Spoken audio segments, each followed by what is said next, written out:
Bom dia a todos que nos ouvem, em especial os que estão chegando agora na sala do YouTube, que já estavam presentes. Hoje queremos dar sequência no nosso compartilhar sobre os tempos do fim. Nosso tema é a tribulação. Eu gostaria de iniciar lendo um versículo, Mateus capítulo 24.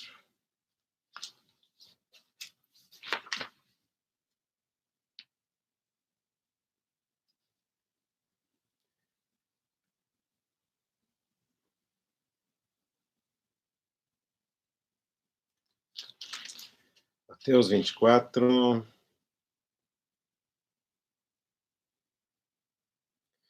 Vamos ler dois versículos. Mateus 24, capítulo 24, versículo 20 e 21. Mateus 24, 20 e 21.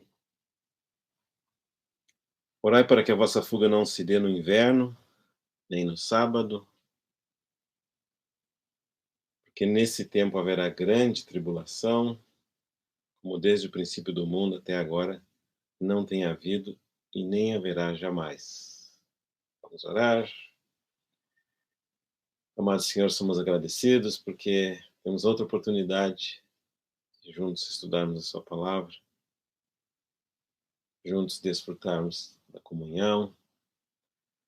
Esperamos que o Senhor fale conosco hoje, como tem falado nos outros dias, que a Sua palavra seja tão viva, tão eficaz como ela de fato é, e mude nossa vida, Senhor.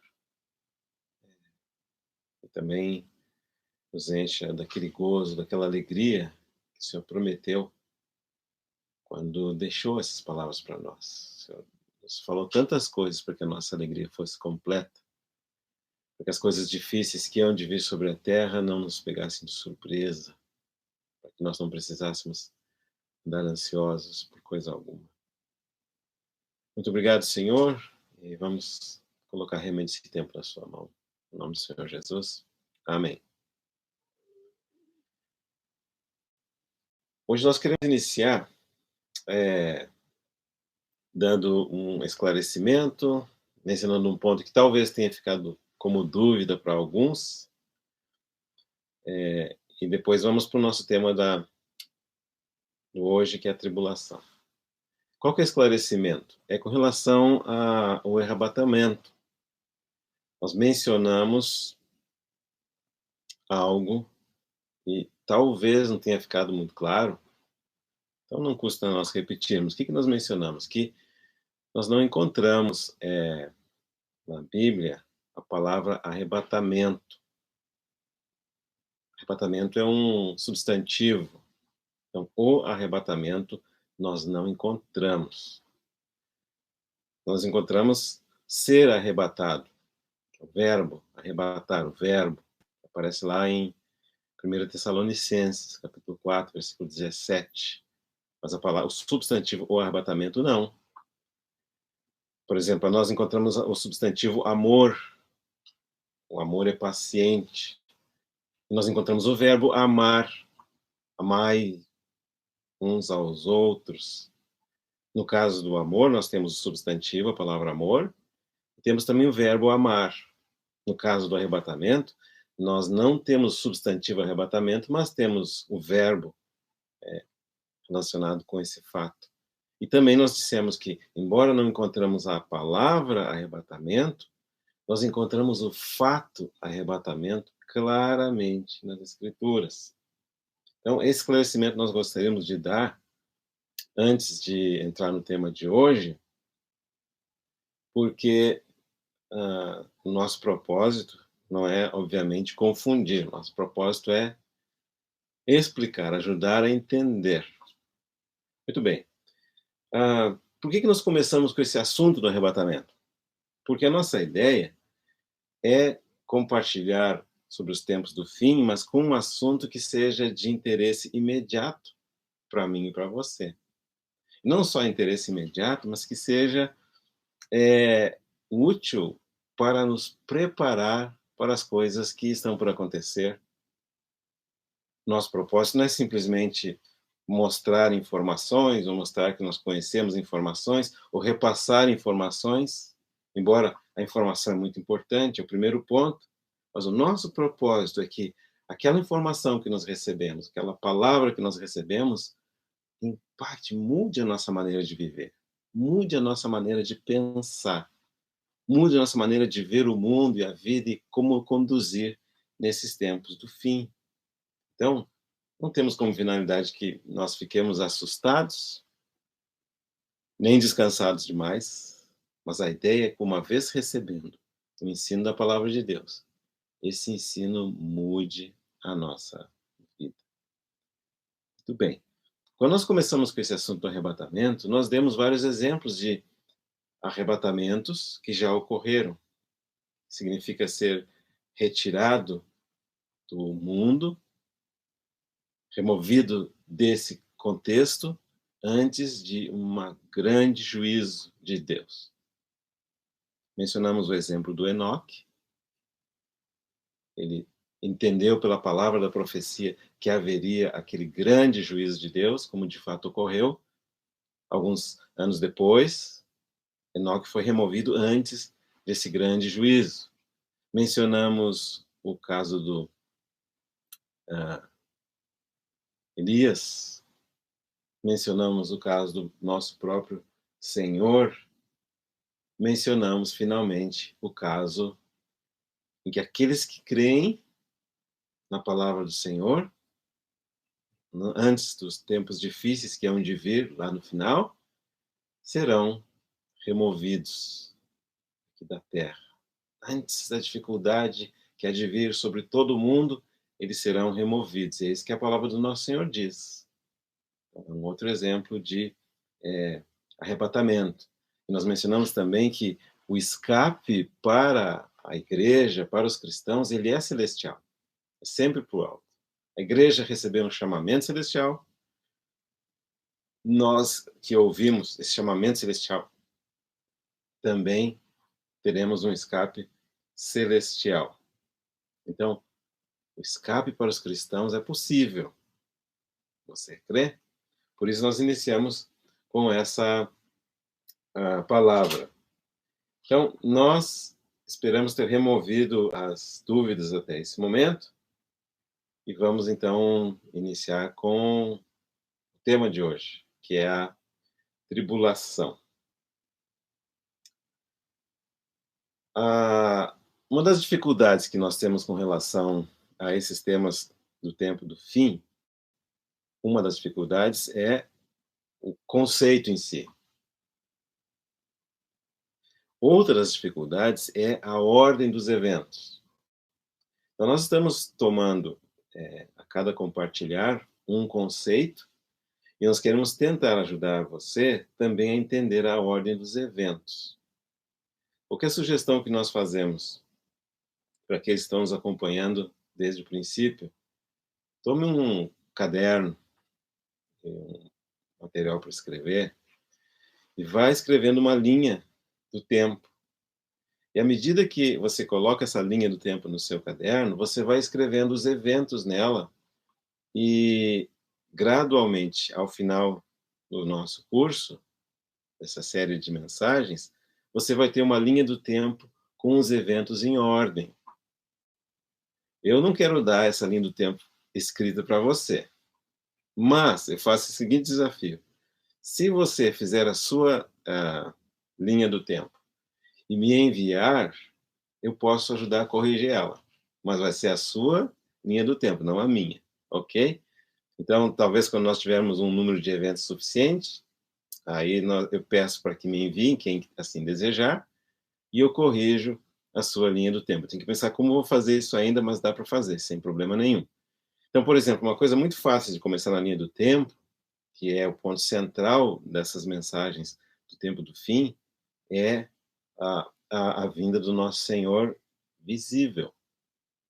Então, você vai escrever a linha do tempo, vai colocar nessa linha do tempo, começando no lado esquerdo, a primeira vinda do Senhor, lá em Belém, e lá na parte mais para o final da linha do tempo, você coloca a segunda vinda do Senhor, mas agora dentro desse princípio que nós temos mencionado para os irmãos, que é a manifestação da sua presença aqui na terra. Então, quando ele aparece nas nuvens em glória, com poder, com aquele com relâmpagos e luzes e glória, quando ele aparece, essa pode ser a segunda marca na nossa linha do tempo. Ficou claro? Linha do tempo, primeira marca, a primeira vinda do nosso Senhor, no lado esquerdo dessa linha.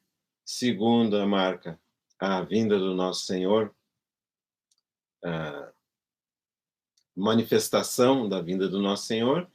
E a partir dessa segunda vinda, nós vamos retrocedendo e marcando os eventos que antecedem a segunda vinda visível, o aparecimento do Senhor na sua glória. Ok? Muito bem. Pelo fato de ter muitos conceitos misturados, falta de entendimento claro a respeito dos eventos do tempo do fim, é muito fácil que sejamos enganados ou fiquemos atemorizados, assustados com essas coisas do fim. Mas eu quero te dar essa é uma má notícia, né? Ninguém quer estar na confusão. Mas eu quero dar uma boa notícia. Você não está em má companhia. O que significa isso? Os primeiros discípulos, infelizmente, também misturavam alguns princípios. Vamos dizer, misturavam alguns conceitos. E o Senhor teve que ajudá-los a corrigir. Eu vou dar um exemplo. Quando você abre no seu Mateus capítulo 24, você vai ver que o Senhor, em resposta a algumas dúvidas de alguns discípulos, ele vai explicar, Mateus capítulo 24 e 25, ele vai explicar muitas coisas relacionadas ao tempo do fim e também vai nos dar uma base inicial muito boa para entendermos não só os principais conceitos, mas para entendermos também a ordem dos eventos. Então, abra sua Bíblia, Mateus capítulo 24. Primeiro nós queremos ver aonde que os discípulos confundiram os conceitos, como é possível de acontecer comigo e com você, tá? 24, 1. Tendo saído Jesus do templo, ia se retirando, quando se aproximaram dele os seus discípulos, para lhe mostrar as construções do templo. Ele, porém, vos disse: Não vedes tudo isso? Em verdade vos digo que não ficará aqui pedra sobre pedra que não seja derribada. Ok?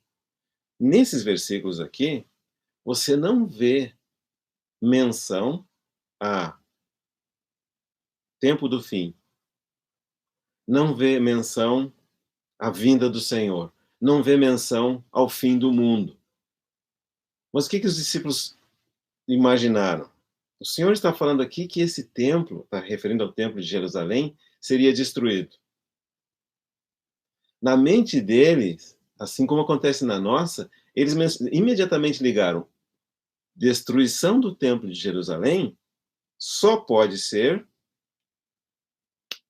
a vinda do Senhor. Além da vinda do Senhor, só pode ser consumação do século. Fim dos tempos, é o fim. Está percebendo? Não é assim que acontece comigo e com você?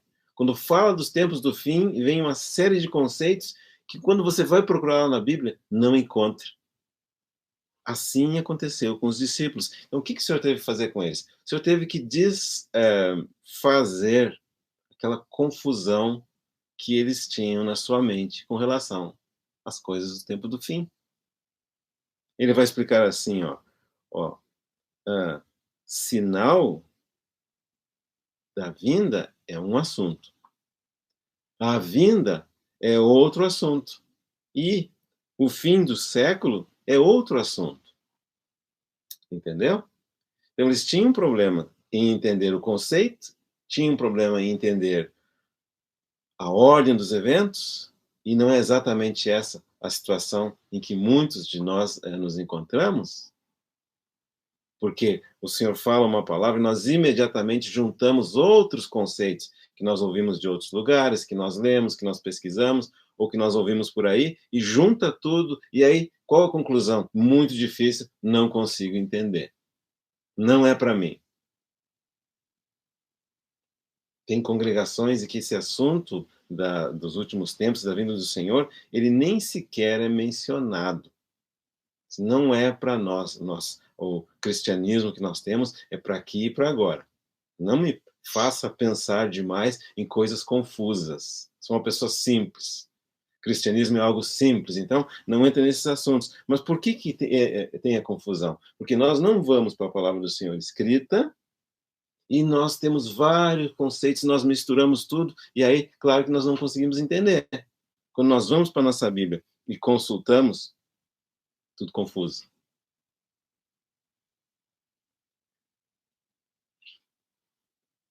Em Mateus capítulo 24, quando o Senhor começa a explicar isso para os discípulos, ele começa dizendo a primeira coisa: vede que ninguém vos engane. Depois ele vai dizer: porque muitos virão em meu nome dizendo eu sou o Cristo, e enganarão a muitos. E certamente ouvireis falar de guerras e rumores de guerras. Olha o que ele diz: vede que não vos assusteis. E quando nós lemos a passagem paralela a esse versículo aqui, guerras, rumores de guerras, não vos assusteis, lá em Lucas adiciona a palavra pestilências. Vai, de fato, o Senhor está dizendo, vai acontecer essas coisas. Aí ele vai dizer assim, ó, porque é necessário que assim aconteça, mas, presta atenção, ainda não é o fim. Versículo 7, porquanto haverá nação contra nação, reino contra reino, e haverá fomes e terremotos em vários lugares. Quando você olha hoje, Estados Unidos contra a China, China contra Taiwan, Venezuela contra Estados Unidos, e nação contra nação. Você ouve terremotos, furacões, epidemias, maremotos, tsunamis, todas essas coisas. Mas o Senhor está dizendo assim, ó, em vários lugares. Mas isto não é o fim. Está dizendo o contrário, isso é o princípio. Princípio das dores, mas é o princípio. Muito importante é levar em consideração essas coisas. Não é o fim ainda. Se você pensar bem, terremoto sempre houve. Tsunamis sempre houver, nação contra nação, desde que homem é homem. Tem alguns períodos de alívio, mas sempre tem tido guerra, sempre tem tido conflito entre os homens. É claro que isso não é sinal de coisa nenhuma, que é o que o Senhor está dizendo. Desse tipo de sinal você pode encontrar todos no seu jornal e no livro de história. Isso não pode ser sinal de coisa nenhuma. Mas, cuida para que ninguém se engane. Com sensacionalismo, com coisas assim. E aí ele começa a falar de que sereis odiados e outras coisas. A iniquidade aumenta, amor esfria. Mas quando chegar lá no final, no versículo 14, 24, 14, vai falar assim, ó, e será pregado esse evangelho do reino por todo o mundo, para testemunhar todas as nações, então virá o fim. Está vendo ali? Final do versículo 14.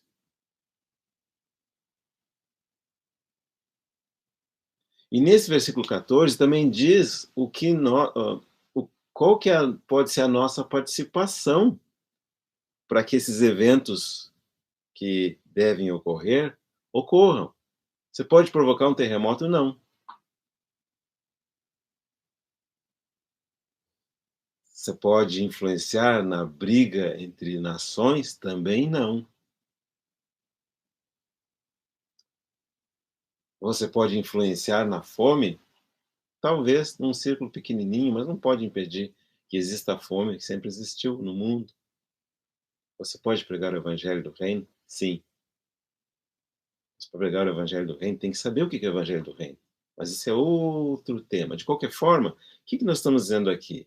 Que quando nós vemos todas essas coisas acontecendo, a forma de participação que nós podemos ter para que se cumpra a profecia é pregar o evangelho do reino por todo o mundo.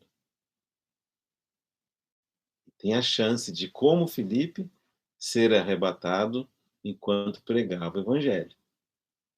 Nós vimos o evangelho, o nosso Senhor Jesus, enquanto falava do reino de Deus. Então, enquanto esse evangelho não for pregado por todo o mundo, essa parte da profecia aqui não vai se cumprir. Correto? Como toda a palavra do Senhor tem que se cumprir, é óbvio que ele vai esperar que os cristãos, a igreja, tenha o seu coração tocado, entenda a palavra do Senhor e seja uma igreja ativa e pregue o evangelho do reino. E quando essa igreja trabalha, os irmãos pregam, vai chegar um momento em que todo mundo terá ouvido esse evangelho do reino, aí diz assim, ó, então virá o fim. E esse padrão aqui já começa a nos dar uma ideia de como que o Senhor vai nos explicar a respeito da ordem das coisas no tempo do fim. É sempre assim, ó, ainda não é o fim, ainda não é o fim, ainda não é o fim. Chega um momento e diz assim, agora é o fim. E é isso que tem que prestar atenção na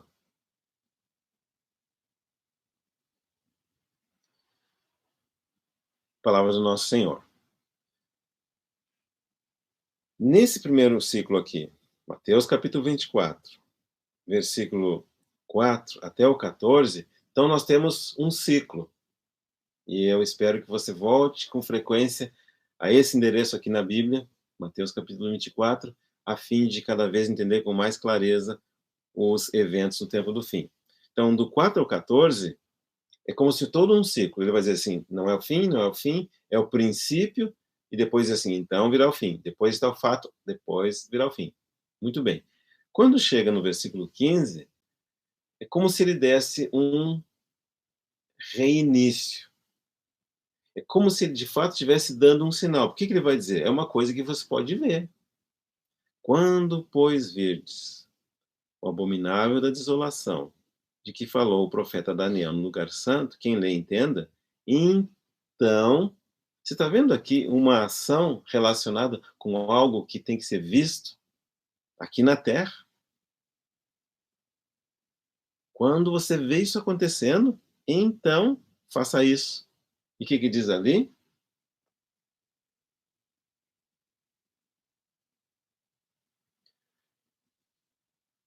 Quando você vê o abominável da desolação de que falou o profeta Daniel no lugar santo, quem não entenda, então os que estiverem na Judéia fujam para os montes. Quem estiver sobeirado, não desça para tirar alguma coisa da sua casa. E ele segue falando, até que chega no versículo 21 e fala de uma grande tribulação. Mas aqui é importante nós fazermos uma outra observação, que é a seguinte. Quando nós estamos querendo falar ou entender os tempos do fim, nós teremos que entender toda a palavra de profecia que tem na Bíblia. E para facilitar a nossa visualização, nós vamos descrever a, a palavra de profecia em dois grandes grupos. As profecias no Antigo Testamento. Dois, as profecias no Novo Testamento. Quando você pensa em profecias no Antigo Testamento, nós não estamos nos referindo a profecias em linguagem simbólica, mas as profecias dadas para os profetas. Nós vamos pensar assim, ó, a partir de Isaías até Malaquias, é aquela porção estritamente profética do Antigo Testamento. Nós vamos encontrar profecias Antes disso, mas só para entender de uma maneira geral, pensemos assim, ó, começando com Isaías, depois Jeremias, depois as Lamentações, depois Ezequiel, depois Daniel e assim por diante, você tem até o final do Antigo Testamento, livro de Malaquias, toda uma porção profética. Quando você chega no Novo Testamento, no livro de Apocalipse, você também tem um livro estritamente profético, profecia por definição. Consegue visualizar, então, esses dois grupos de profecias que nós temos na Escritura? Antigo Testamento, todos os profetas, começando com Isaías, tem os profetas maiores e os profetas menores, até Malaquias, e Novo Testamento, o livro de Apocalipse. Muito bem.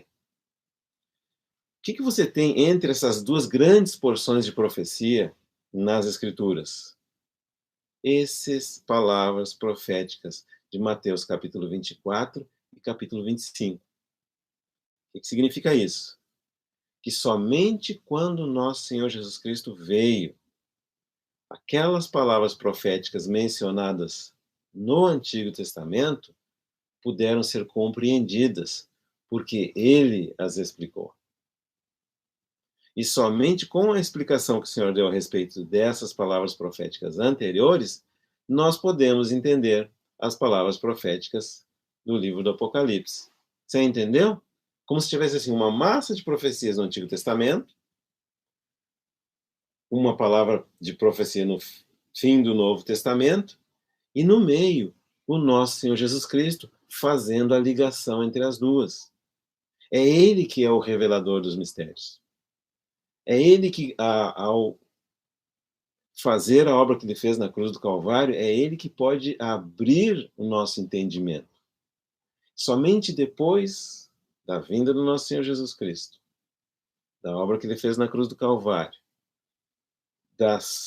do derramar do seu Espírito Santo, da abertura da possibilidade do novo nascimento, que nos concede o Espírito Santo residindo dentro de nós.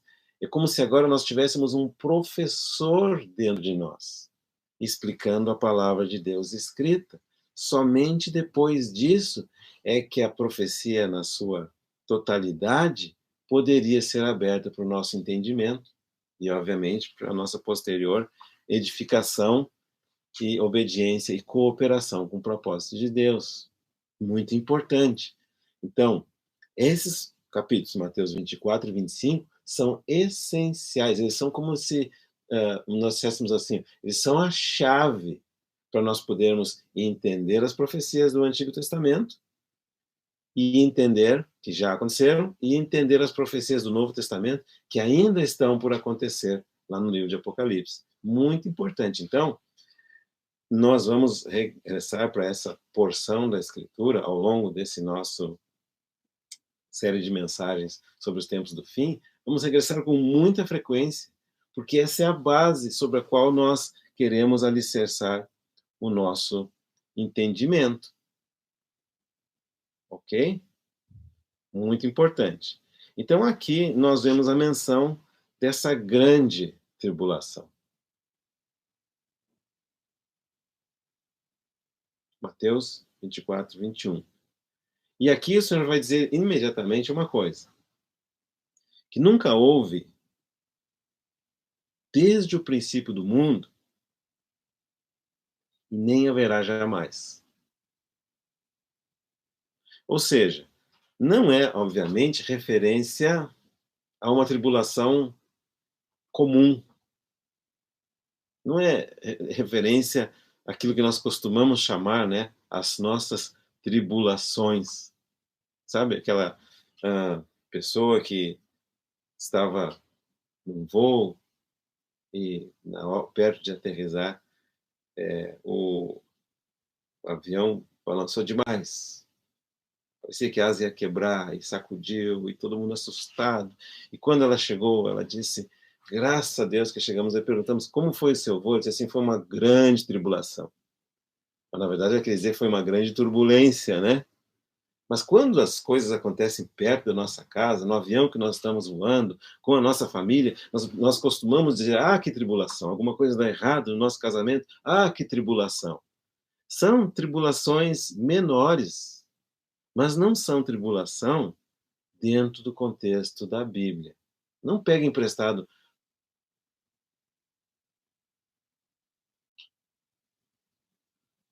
que, como ela nunca houve desde o princípio do mundo, e não haverá jamais como ela.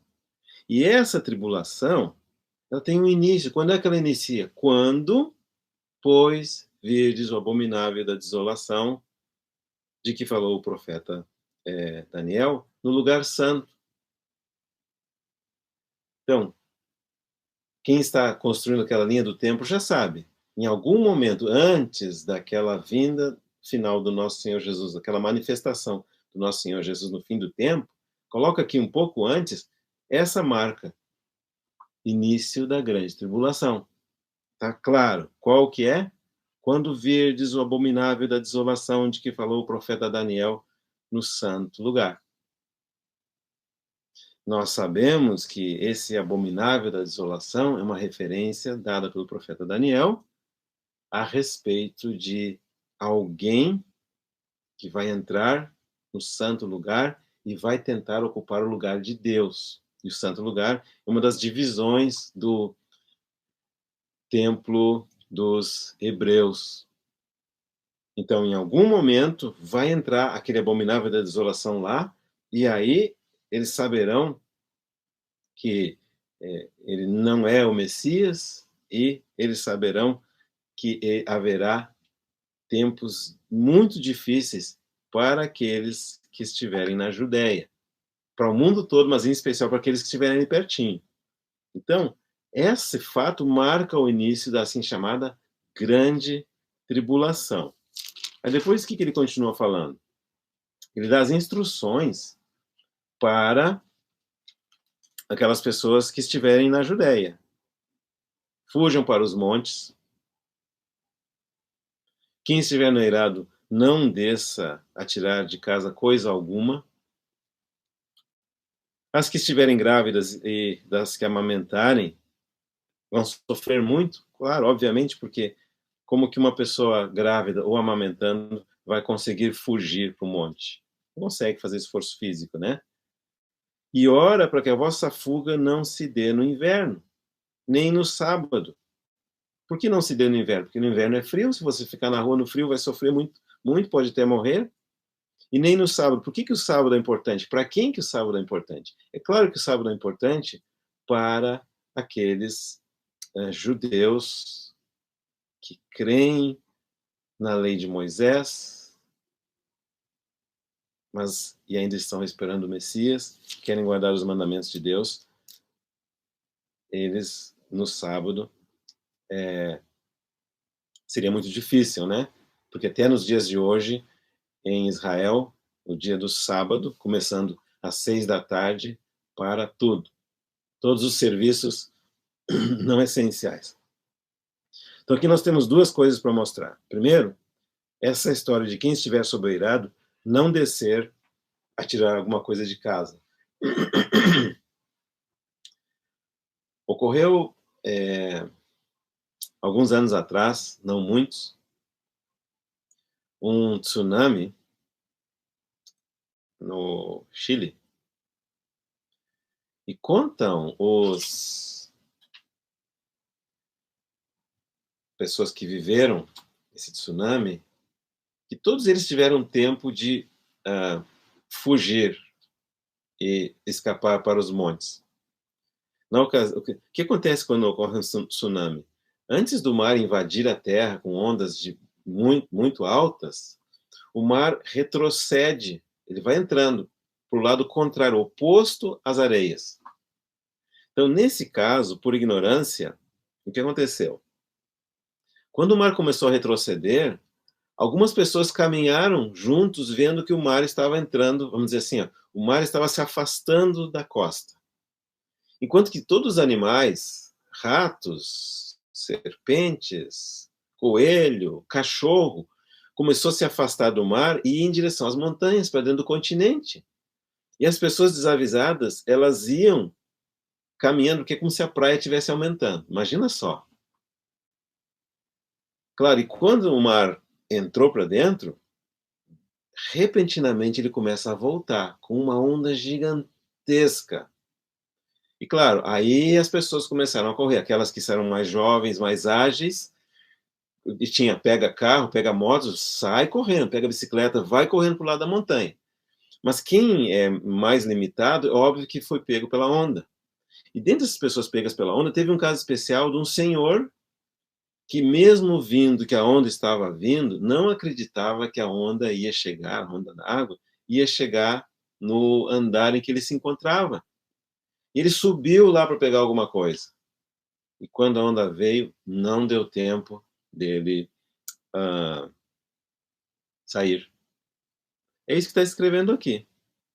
Quem estiver soberano, não desça de casa para tirar coisa alguma, fica onde está, foge, uma fuga física, né? E quando chega no versículo 28, fala, orai para que a vossa fuga não se dê no inverno, nem no sábado, porque já aconteceu de que a nação de Israel foi atacada num dia de sábado, uma das grandes guerras que houve recentemente. E no sábado, por ser sábado, eles estavam desmobilizados, foram pegos de surpresa. Então, nós estamos vendo aqui que essa grande tribulação, com indícios muito visíveis, com sinais muito claros, explicando coisas para quem estiver lá em Jerusalém, já nos mostra que essa porção aqui do Mateus 24, da palavra do nosso Senhor, não é uma referência direta a cristãos, mas uma referência direta a pessoas que estiverem nessa condição aqui. Por exemplo, quando vídeos abomináveis da desolação de que falou o profeta Neão, lugar santo, entenda, e os que estiverem na Judéia subam para os montes. E os que estiverem, não sei, em Nova York, que não tem uma montanha próxima. Ou os que estiverem em Recife, que não tem uma montanha próxima. É óbvio que isso aqui está relacionado com pessoas que vão estar naquela região. E aí fala, quando virem esse abominável da desolação no lugar santo, fala para fugir,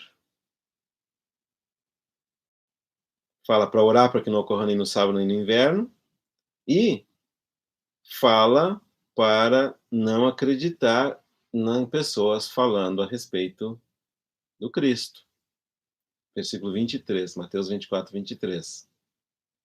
Porque efetivamente surgirão falsos cristos e falsos profetas. Mas por que que os cristãos não estão tão propensos a cair nesse tipo de questão aqui?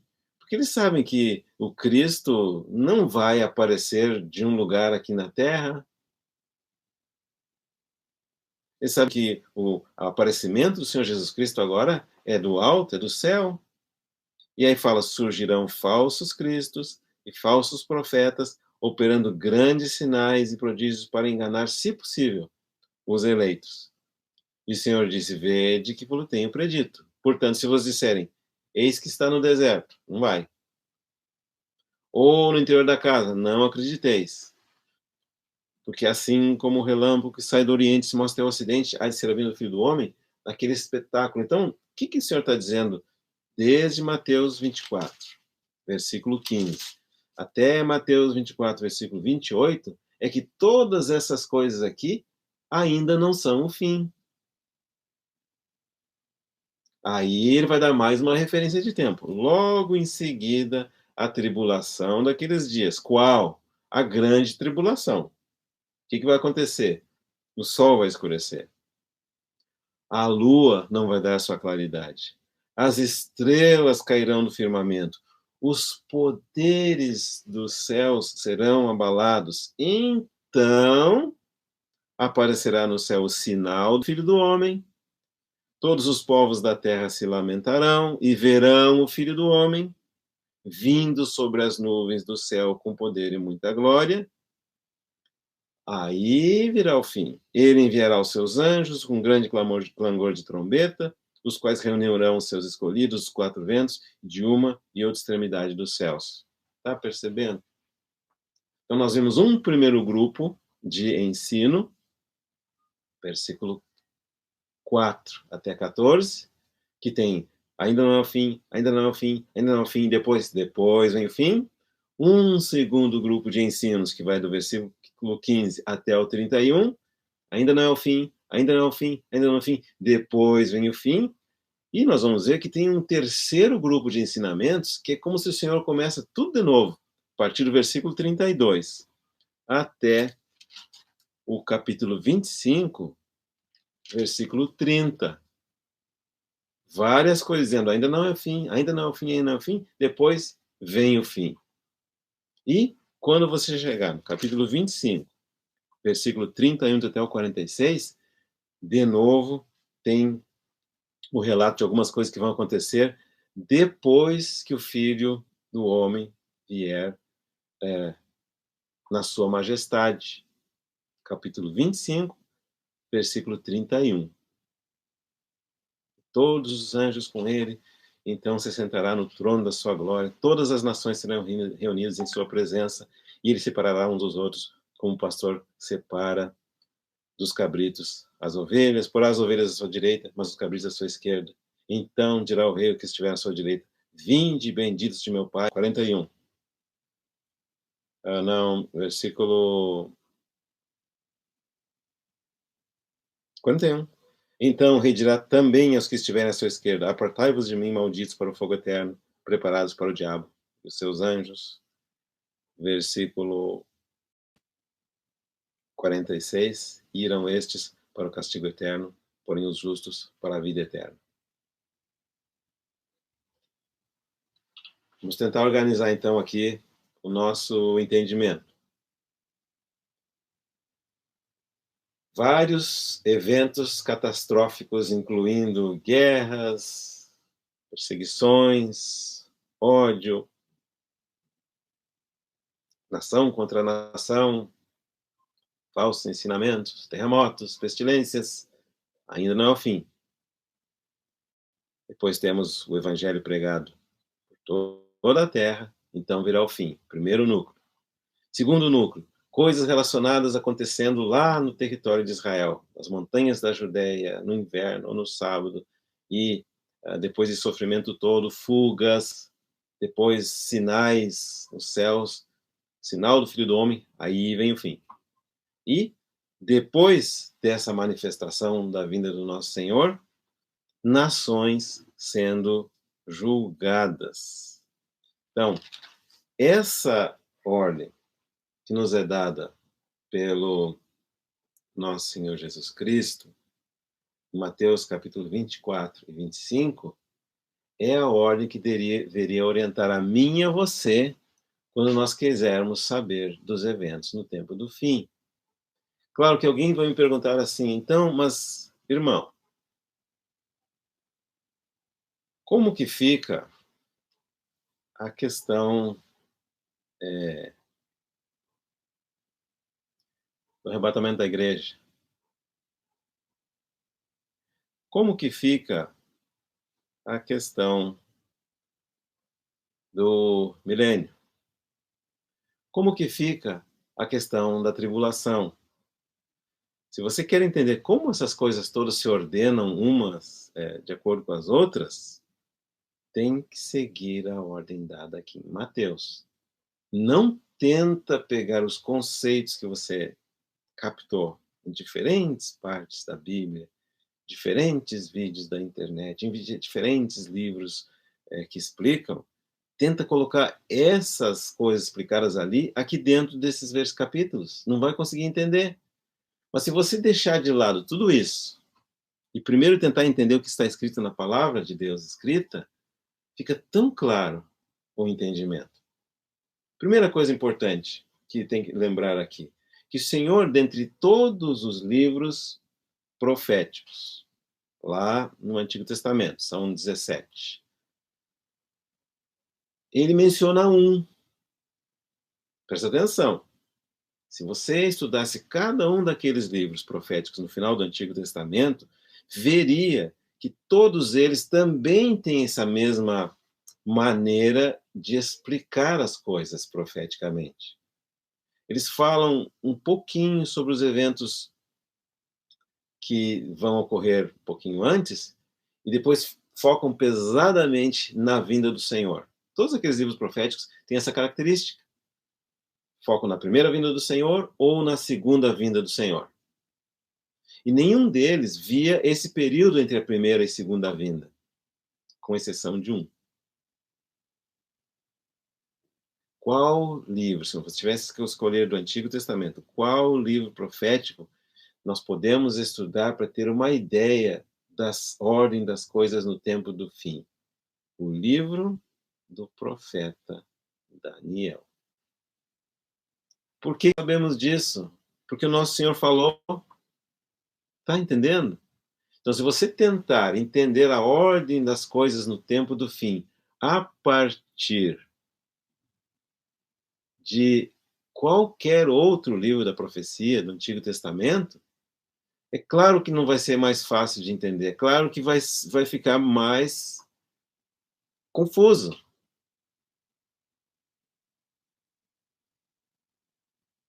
Se seguir as palavras do nosso Senhor, estuda o livro do profeta Daniel, e com o livro do profeta Daniel, você tem uma marca muito clara. Se você entender o que é abominável da desolação, e o que é essa no santo lugar, você já sabe quando, pois, está próximo de começar a tribulação.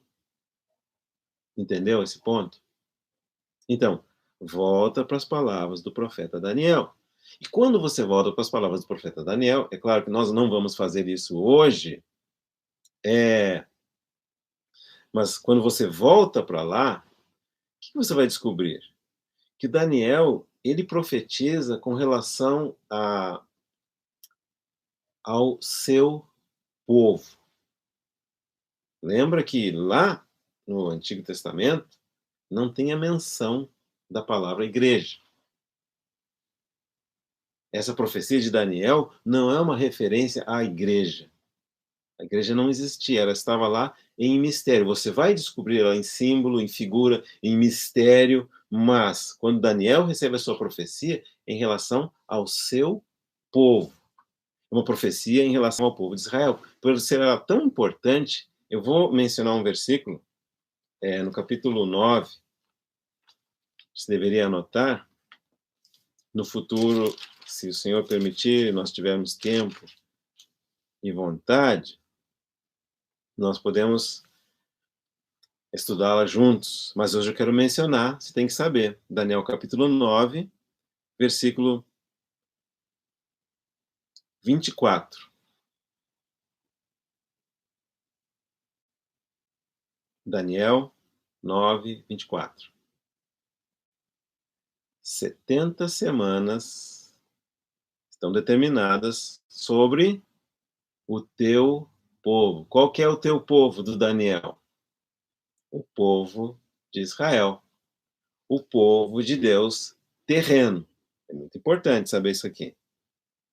70 semanas estão determinadas sobre o teu povo e sobre a tua santa cidade. Qual que é a santa cidade? Mesmo que você goste muito da cidade que você nasceu, a santa cidade na Bíblia se refere a Jerusalém. Então, depois de passar essas 70 semanas, não vamos entrar no mérito de quanto é esse tempo, mas é um período de tempo mensurável, 70 semanas. Depois de passar essas 70 semanas, vai cessar a transgressão, ser dado fim aos pecados, expiada a iniquidade, vai ser trazida a justiça eterna, vai ser selada a visão e a profecia, e o Santo dos Santos será ungido. Está percebendo aqui? Então, Deus fala para o profeta Daniel, o Espírito de Deus fala para o profeta Daniel, uma série de coisas que vai acontecer dentro desse período chamado 70 semanas. Não importa o que seja esse período, tem algo que vai acontecer dentro desse período. Versículo 25, Daniel 9. sabe e entende desde a ordem para restaurar e edificar Jerusalém, que naquela época estava destruída, havia sido destruída pelos babilônios, até ao ungido, ao príncipe, 7 semanas e 72 semanas é o tempo que está determinado. Ou seja, aquelas período de 70 semanas foi separado. 70 vai ser igual a 7 mais 62, que dá 69, mais uma. Ok? Então, em relação ao povo de Deus terreno, Israel, até que cesse a transgressão, seja resolvido a questão dos pecados deles, a iniquidade seja expiada, a justiça eterna seja introduzida, a visão seja concluída, 70 semanas, divididas em 3 partes. Uma semana, perdão, 7 semanas, 62 semanas e uma semana no final.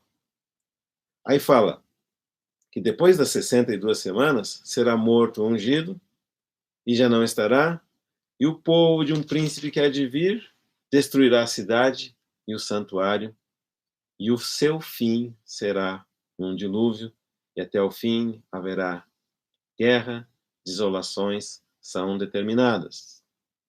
Depois ele diz uma coisa: na última semana fará ele uma aliança com muitos por uma semana, na metade da semana fará cessar o sacrifício e a oferta de manjares, sobre as asas da abominação virá o assolador, até que a destruição que está determinada se derrame sobre ele. Então, nesses curtos versículos de Daniel, que obviamente não vamos estudar hoje aqui, nós só estamos vendo como que essas palavras da profecia aqui estão efetivamente se referindo à nação, coisas que vão acontecer com a nação de Israel. E aqui também está mencionado essa abominação da desolação no santo lugar, exatamente como o Senhor mencionou lá em Mateus. O que nós queremos, então, dizer com tudo isso? Que, em relação ao povo de Deus terreno, Israel, as datas estão praticamente delimitadas. Os sinais, eles são visíveis, tanto do início daquele período, que é quando vides o abominável da desolação no santo lugar, quanto coisas gráficas que vão acontecer, tribulação, fuga, tribulação, terremotos, sol escurece, lua não dá seu brilho, os poderes do céu são abalados, o sinal do Filho dos Homens aparece nas nuvens, e aí, finalmente, o Filho do Homem aparece e os seus escolhidos são recolhidos pelos anjos de todas as partes da terra. O que é importante ver nessa parte da palavra da profecia aqui? Que toda ela,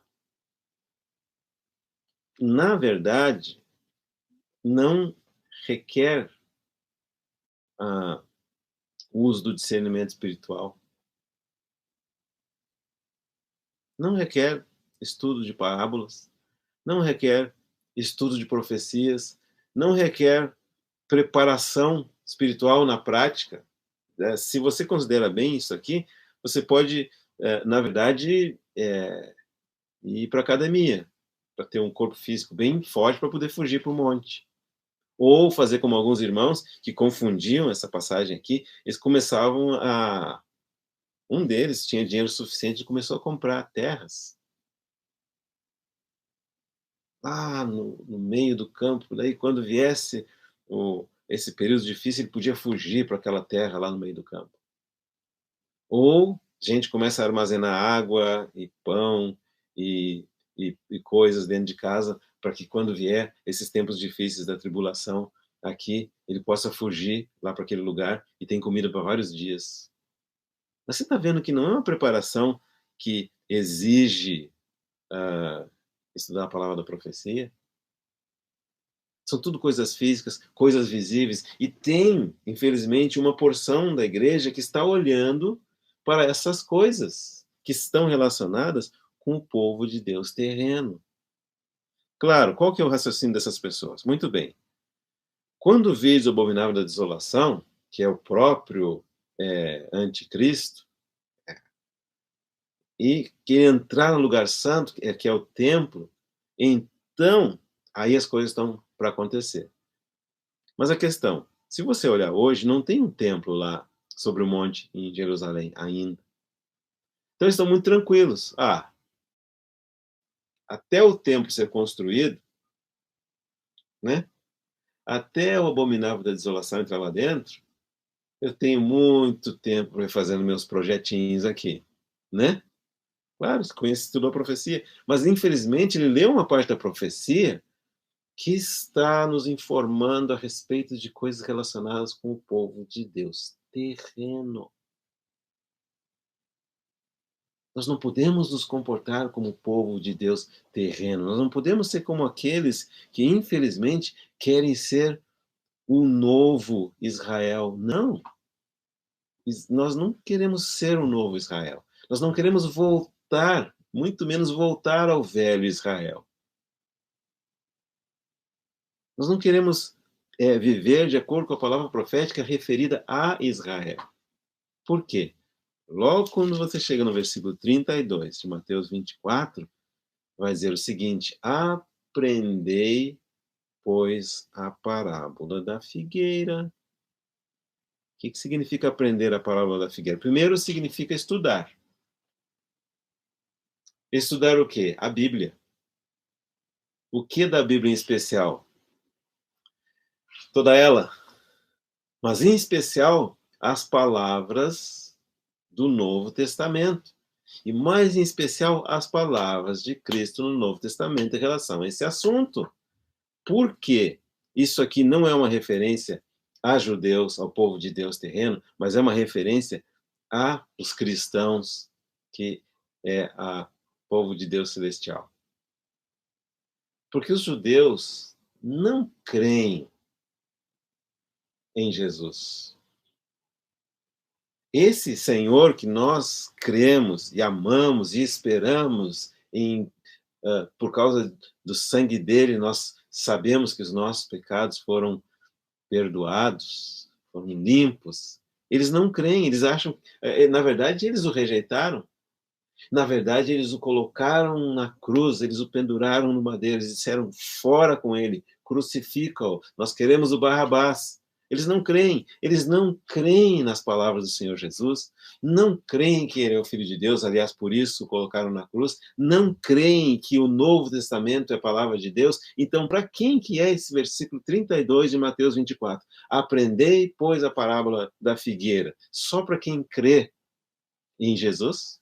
Só para quem crê nas palavras do Novo Testamento? Só para quem crê nas palavras do nosso Senhor? Muito importante.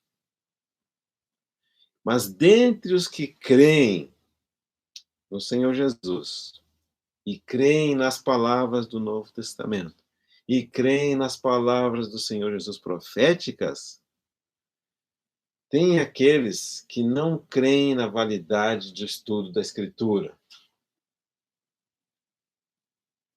Esses também, infelizmente, não vão conseguir aprender.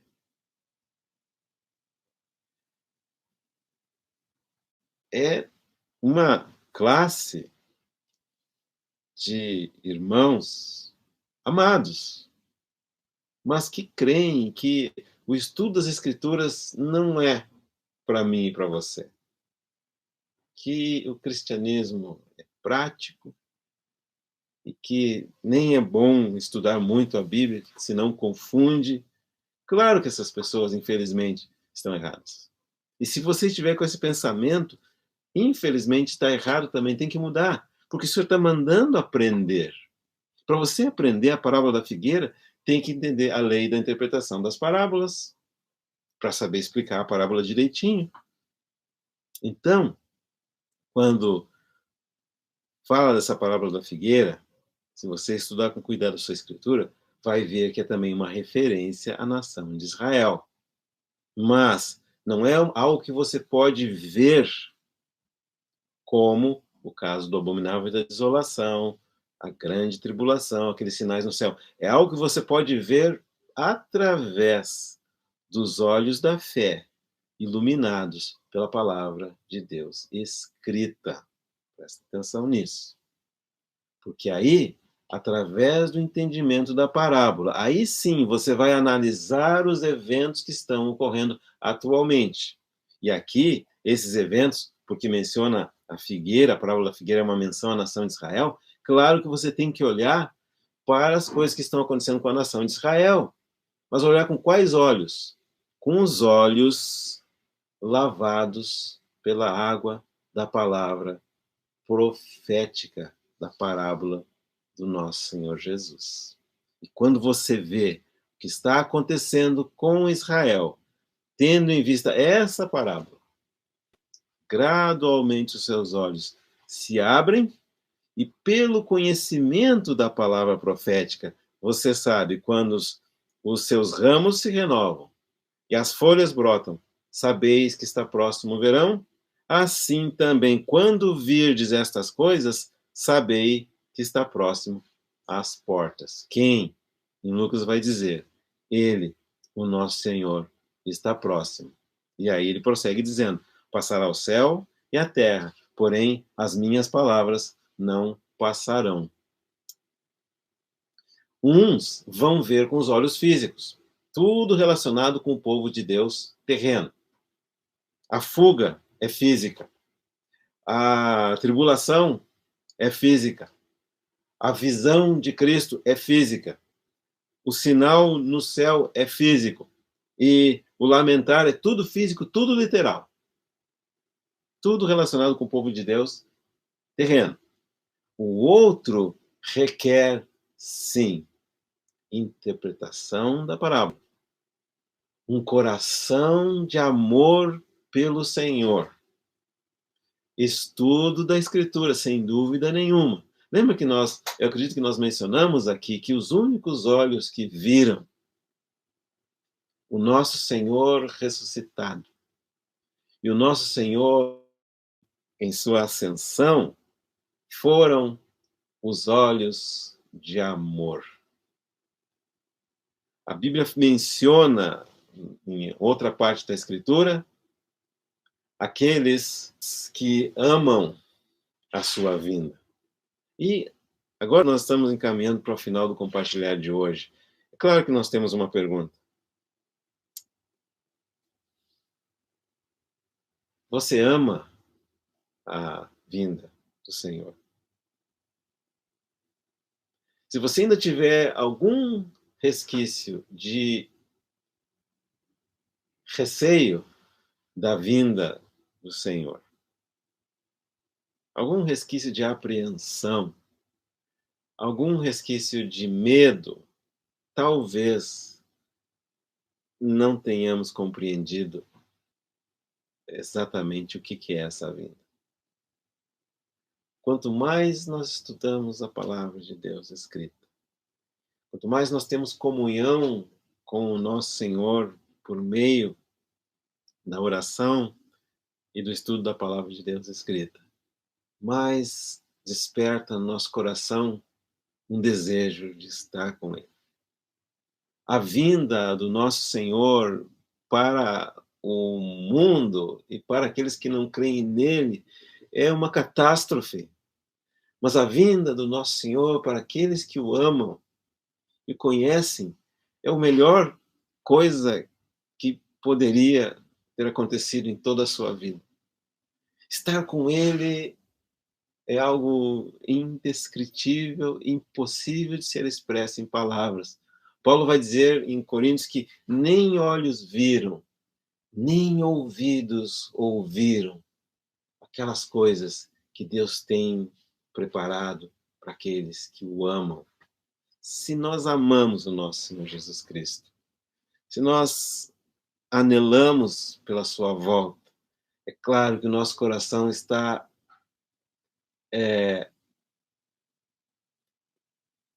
transbordando de alegria, com a perspectiva de vê-lo. Aí sim, não só com os olhos do nosso espírito, como fazemos agora, mas vê-lo como ele é, porque seremos também como ele é. Que momento mais desejável deve ser esse, de encontrarmos com o nosso Senhor. Esse momento, o encontro com o nosso Senhor, é mencionado dentro dessa porção da Escritura. Mateus capítulo 24, versículo 32, até Mateus 25, versículo 30, é descrito para o povo de Deus celestial, que ouviram o chamamento do Senhor Jesus Cristo lá do céu.